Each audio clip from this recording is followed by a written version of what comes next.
আরজিকর কাণ্ডে সংকটে লাখো সিভিক ভলেন্টিয়ার, চাকরি থাকবে কি বলল সুপ্রিম কোর্ট।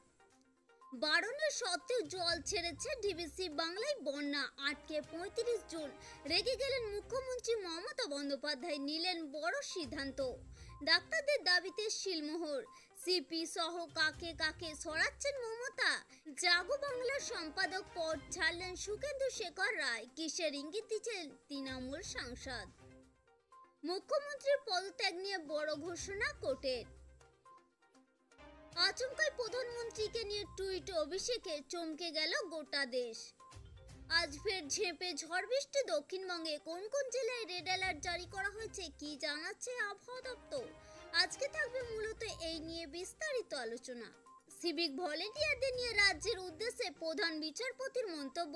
ওই চুক্তিভিত্তিক কর্মীদের 7 দিনের ট্রেনিং দিয়ে কিভাবে তাদের থেকে উপযুক্ত নিরাপত্তার আশা করেন, কিভাবে গুরুত্বপূর্ণ জায়গায় নিরাপত্তার দায়িত্বে চুক্তিভিত্তিক কর্মী নিয়োগ করতে পারে রাজ্যের এই বিষয়ে ভাবা উচিত। প্রধান বিচারপতি 28টি মেডিকেল কলেজ রয়েছে রাজ্যে, আরও 17টি হাসপাতালের সঙ্গে যুক্ত। সেখানে 18 থেকে 23 বছরের তরুণীরা কাজ করেন। তাদের নিয়ে কাজ করতে হয়। তাদের নিরাপত্তায় চুক্তিভিত্তিক কর্মী নিয়োগ হলে নিরাপত্তাহীনতার প্রশ্ন আসা স্বাভাবিক। হঠাৎ জল ছেড়েছে ডিবিসি। হেমন্ত সোরেনের সঙ্গে 3 বার কথা বলেছি, জানি না কি হবে। বীরভূম, বাঁকুড়া, বর্ধমান, হাওড়া, হুগলি, 224 পরগনায় অনেকটাই ক্ষতির মুখে। মমতা আরো বলেন, প্রশাসনিক আধিকারিকদের বলবো, আজ অনেক জায়গায় জল ঢুকবে, এতে রাতে 35 জনকে উদ্ধার করবে কি করে। সকালে বিপর্যয় মোকাবিলা দপ্তরের দলকে পাঠাবো। সিএস নিজে মনিটরিং করেছে, নিজেও ডিএম এর সঙ্গে ভার্চুয়ালি মিটিং করছে। আন্দোলনের 36তম দিন, দীর্ঘ ঠান্ডা লড়াইয়ের পর সোমবার কালীঘাটে ম্যারাথন বৈঠক। ডাক্তারদের দাবিতে সিলমোহর দিয়ে সিপি বিনীত গোয়েলকে সরানোর সিদ্ধান্ত নিয়েছে মমতা।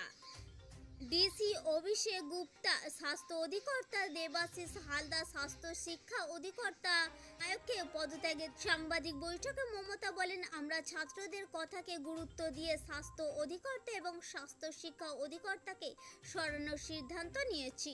জাগো বাংলার সম্পাদক পদ ছাড়লেন সুখেন্দু শেখর রায়।